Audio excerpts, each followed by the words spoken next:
Welcome to the marvelous land of Oz. I'm Martell, reading Ozma of Oz by L. Frank Baum.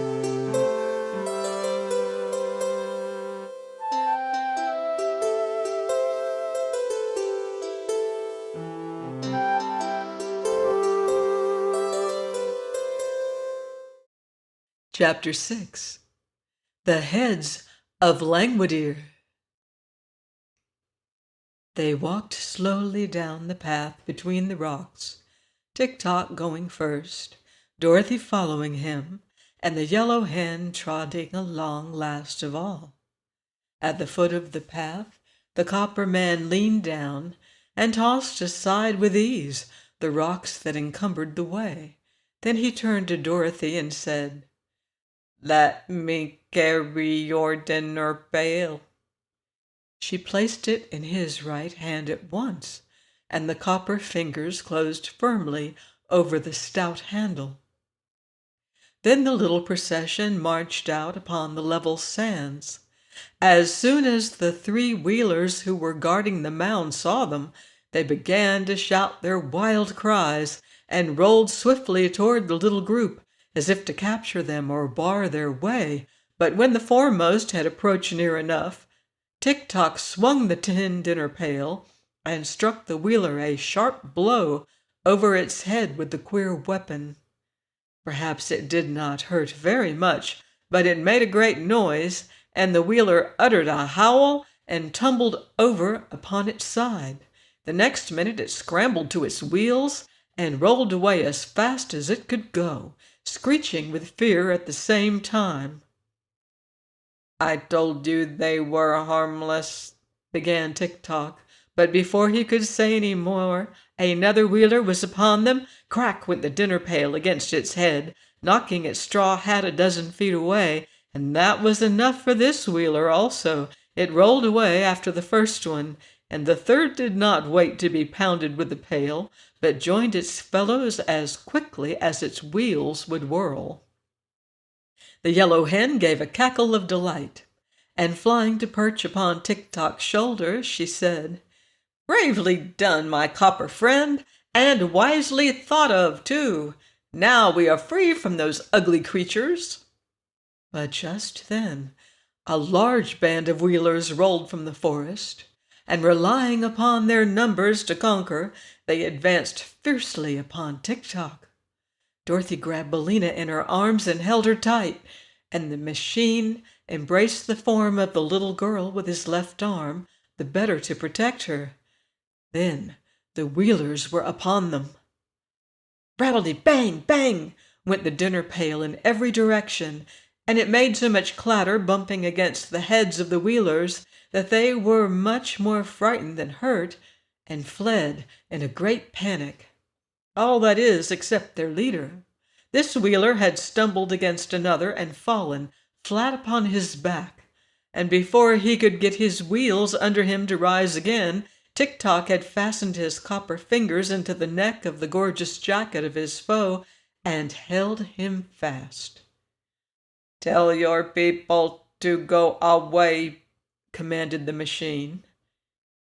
The leader of the wheelers hesitated to give this order, so Tick-Tock shook him as a terrier dog does a rat, until the wheeler's teeth rattled together with a noise like hailstones on a window pane.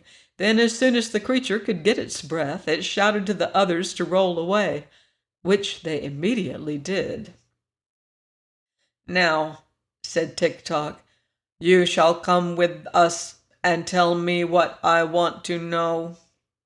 "You'll be sorry for treating me in this way," whined the wheeler. "I'm a terribly fierce person."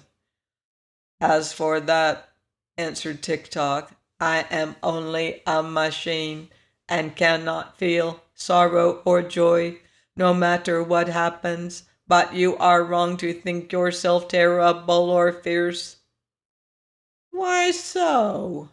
asked the wheeler. "Because no one else thinks as you do.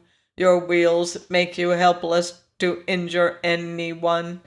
for you have no fists and cannot scratch or even pull hair, nor have you any feet to kick with. All you can do is yell and shout, and that does not hurt anyone at all." The Wheeler burst into a flood of tears, to Dorothy's great surprise. "Yeah, my people and I are ruined forever," he sobbed, "for you have discovered our secret. Being so helpless, our only hope is to make people afraid of us by pretending we are very fierce and terrible and writing in the sand warnings to beware the Wheelers. Until now, we've frightened everyone, but since you've discovered our weakness, our enemies will fall upon us and make us very miserable and unhappy." "Oh, no!" exclaimed Dorothy, who was sorry to see this beautifully dressed Wheeler so miserable. "Tik-Tok will keep your secret, and so will Billina and I.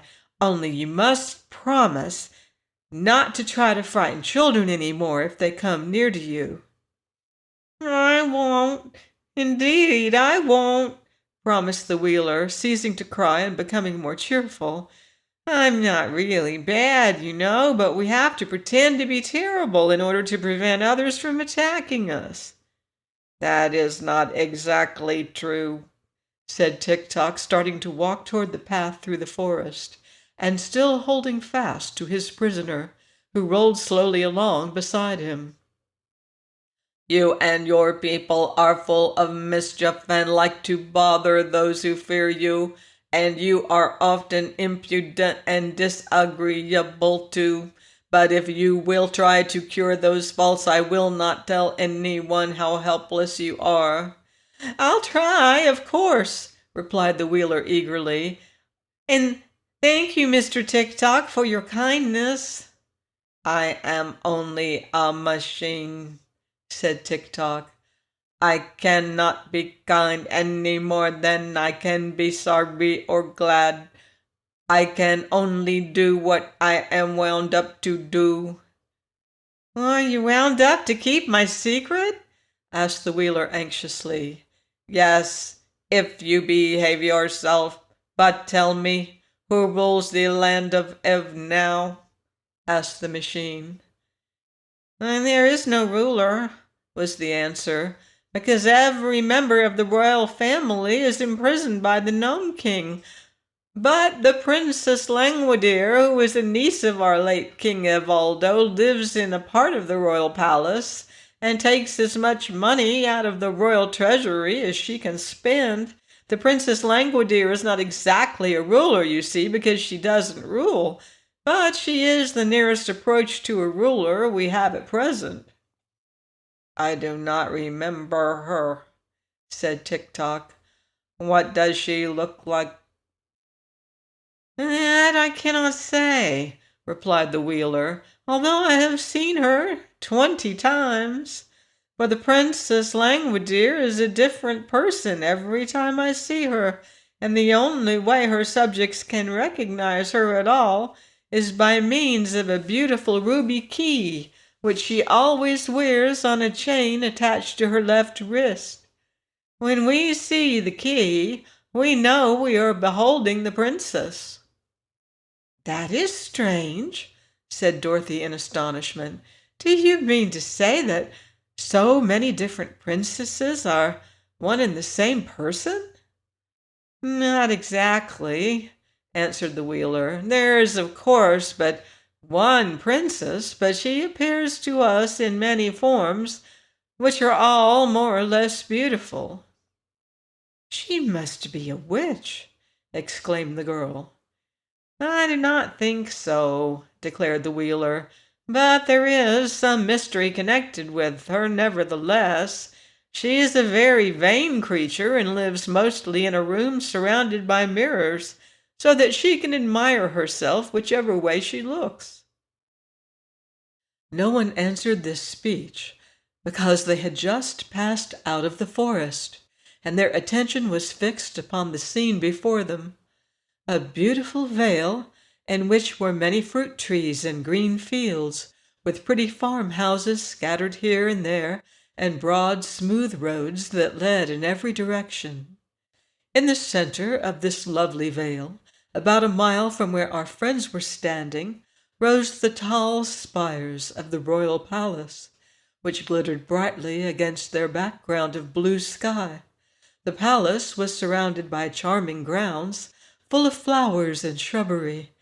Several tinkling fountains could be seen, and there were pleasant walks bordered by rows of white marble statuary. All these details Dorothy was, of course, unable to notice or admire until they had advanced along the road to a position quite near to the palace, and she was still looking at the pretty sights when her little party entered the grounds and approached the big front door of the king's own apartments. To their disappointment, they found the door tightly closed.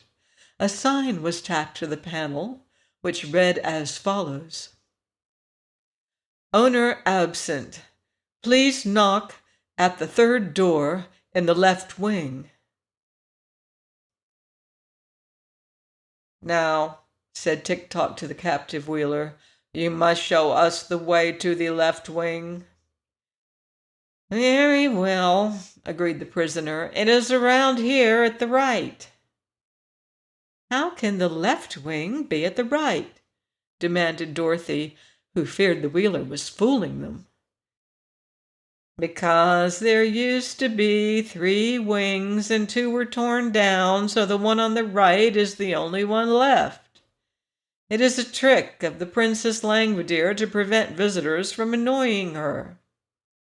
Then the captive led them around to the wing, after which the machine man, having no further use for the Wheeler, permitted him to depart and rejoin his fellows.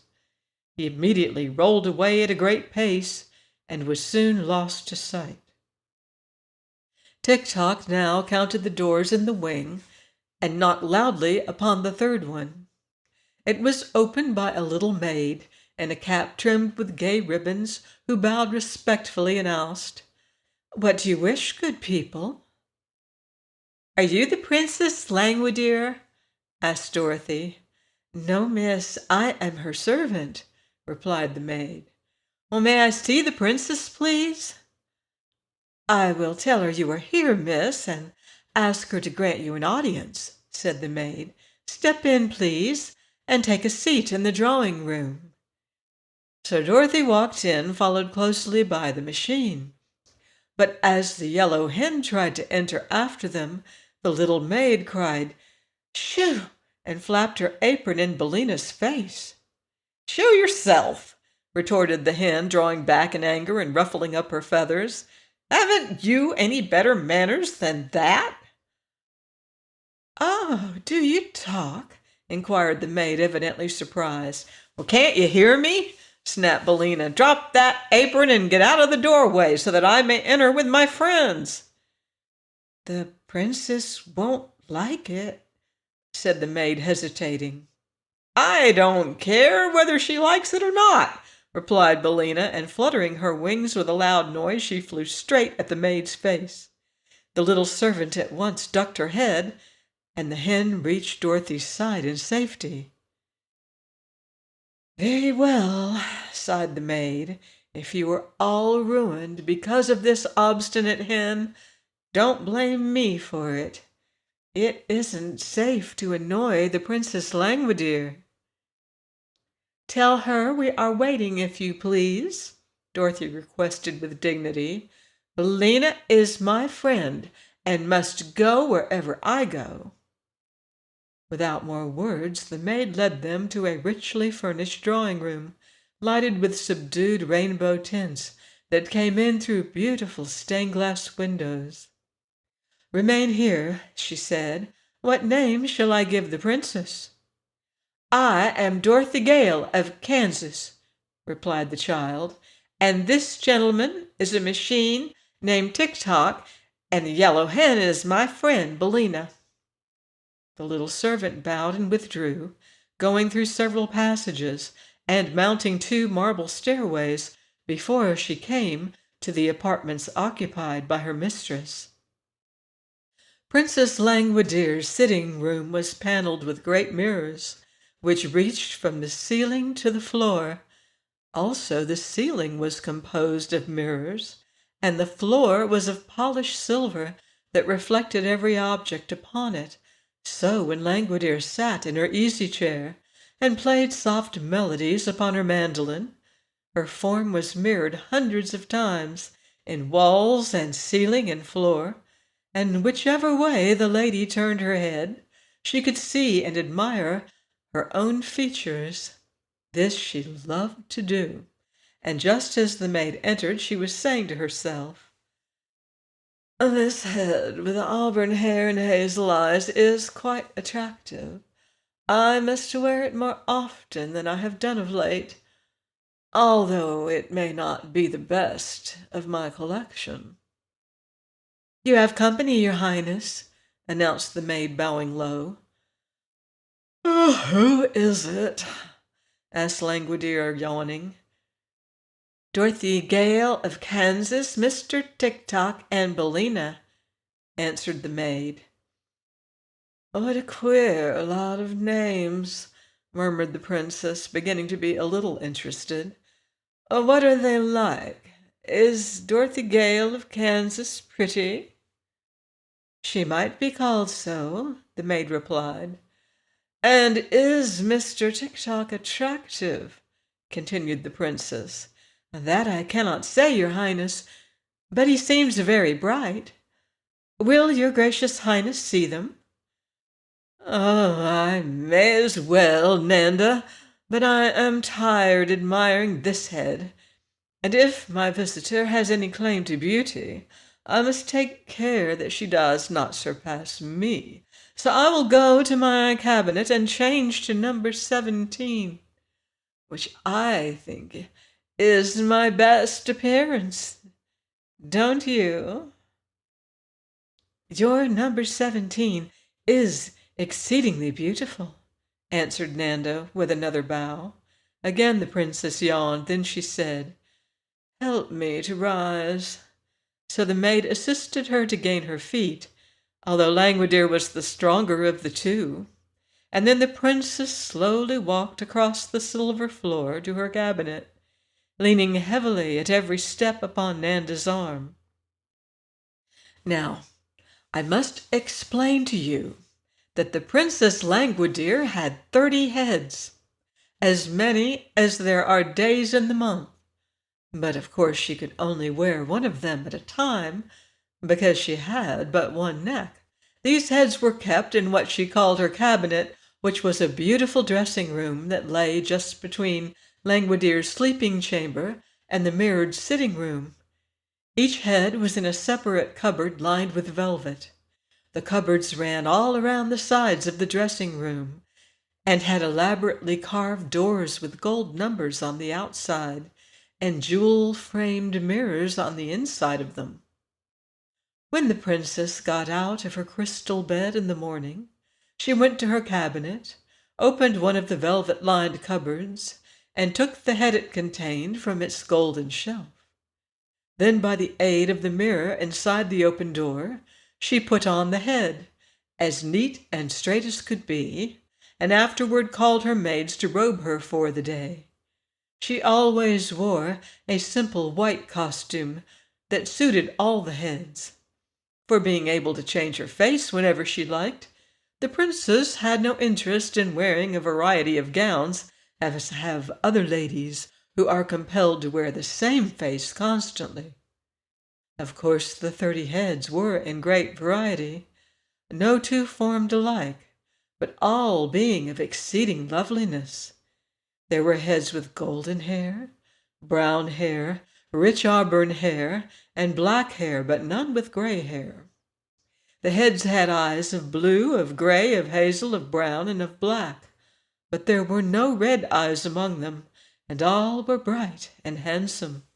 The noses were Grecian, Roman, Rhaetian, and Oriental, representing all types of beauty, and the mouths were of assorted sizes and shapes, displaying pearly teeth when the head smiled. As for dimples, they appeared in cheeks and chins, wherever they might be the most charming. And one or two heads had freckles upon the faces, to contrast the better with the brilliancy of their complexions. One key unlocked all the velvet cupboards containing these treasures. A curious key, carved from a single blood-red ruby, and this was fastened to a strong but slender chain which the princess wore around her left wrist. When Nanda had supported Langwidere to a position in front of cupboard number 17, the princess unlocked the door with her ruby key, and after handing head number 9, which she had been wearing, to the maid, she took number 17 from its shelf and fitted it to her neck. It had black hair and dark eyes and a lovely pearl and white complexion, and when Langwidere wore it, she knew she was remarkably beautiful in appearance. There was only one trouble with number 17, the temper that went with it, and which was hidden somewhere under the glossy black hair, was fiery, harsh, and haughty in the extreme, and it often led the princess to do unpleasant things, which she regretted when she came to wear her other heads. But she did not remember this today, and went to meet her guests in the drawing-room with a feeling of certainty that she would surprise them with her beauty. However, she was greatly disappointed to find that her visitors were merely a small girl in a gingham dress, a copper man that would only go when wound up, and a yellow hen that was sitting contentedly in Langwidere's best work-basket, where there was a china egg used for darning stockings. It may surprise you to learn that a princess ever does such a common thing as darn stockings, but if you will stop to think, you will realize that a princess is sure to wear holes in her stockings, the same as other people. Only it isn't considered quite polite to mention the matter. "Oh," said Langwidere, slightly lifting the nose of number 17. "I thought someone of importance had called." "Then you were right," declared Dorothy. "I'm a good deal of importance myself, and when Billina lays an egg, she has the proudest cackle you ever heard. As for Tick-Tock, he is the—" "Stop! Stop!" commanded the princess with an angry flash of her splendid eyes. "How dare you annoy me with your senseless chatter?" "Why, you horrid old thing," said Dorothy, who was not accustomed to being treated so rudely. The princess looked at her more closely. "Tell me," she resumed, "are you of royal blood?" "Better than that, ma'am," said Dorothy. "I came from Kansas." "Ah!" cried the princess scornfully. "You are a foolish child, and I cannot allow you to annoy me. Run away, you little goose, and bother someone else." Dorothy was so indignant that for a moment she could find no words to reply. But she rose from her chair and was about to leave the room when the princess, who had been scanning the girl's face, stopped her by saying more gently, "Come nearer to me." Dorothy obeyed without a thought of fear, and stood before the princess while Langwidere examined her face with careful attention. "You are rather attractive," said the lady presently. "Not at all beautiful, you understand, but you have a certain style of prettiness that is different from that of any of my 30 heads, so I believe I'll take your head and give you number 26 for it." "Well, I believe you won't!" exclaimed Dorothy. "It will do you no good to refuse," continued the princess, "for I need your head for my collection, and in the land of Av my will is law. I've never cared much for number 26, and you will find that it is very little worn. Besides, it will do you just as well as the one you're wearing for all practical purposes. I don't know anything about your number 26, and I don't want to, said Dorothy firmly.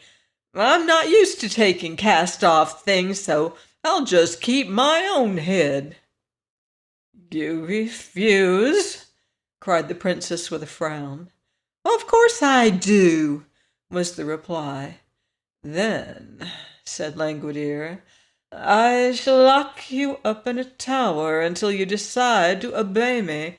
Nanda, turning to her maid, call my army. Nanda rang a silver bell, and at once a big fat colonel in a bright red uniform entered the room, followed by 10 lean soldiers, who all looked sad and discouraged, and saluted the princess in a very melancholy fashion. Carry that girl to the North Tower and lock her up, cried the princess, pointing to Dorothy. Here's to obey, answered the big red colonel, and caught the child by her arm. But at that moment Tik-Tok raised his dinner pail and pounded it so forcibly against the colonel's head that the big officer sat down upon the floor with a sudden bump, looking both dazed and very much astonished. Help! He shouted, and the 10 lean soldiers sprang to assist their leader. There was great excitement for the next few moments, and Tik-Tok had knocked down 7 of the army, who were sprawling in every direction upon the carpet, when suddenly the machine paused, with the dinner pail raised for another blow, and remained perfectly motionless. My action has run down, he called to Dorothy. Wind me up quick. She tried to obey, but the big colonel had by this time managed to get upon his feet again, so he grabbed fast hold of the girl, and she was helpless to escape. This is too bad, said the machine. I ought to have run 6 hours longer at least, but I suppose my long walk and my fight with the wheelers made me run down faster than usual. Well, it can't be helped, said Dorothy with a sigh. Will you exchange heads with me? Demanded the princess. No, indeed, cried Dorothy. Then lock her up, said Langwidere to her soldiers, and they led Dorothy to a high tower at the north of the palace, and locked her securely within. The soldiers afterward tried to lift Tik-Tok, but they found the machine so solid and heavy that they could not stir it. So they left him standing in the center of the drawing room. People will think I have a new statue, said Langwidere, so it won't matter in the least, and Nanda can keep him well polished. What shall we do with the hen? Asked the colonel, who had just discovered Billina in the work-basket. Put her in the chicken house, answered the princess. Some day I'll have her fried for breakfast. She looks rather tough, Your Highness, said Nanda doubtfully. That is a base slander, cried Billina, struggling frantically in the colonel's arms. But the breed of chickens I come from is said to be poison to all princesses. Then, remarked Langwidere, I will not fry the hen, but keep her to lay eggs, and if she doesn't do her duty, I'll have her drowned in the horse trough. Please join me next week for more magical adventure on the marvelous land of Oz. Goodbye for now. See you in Oz.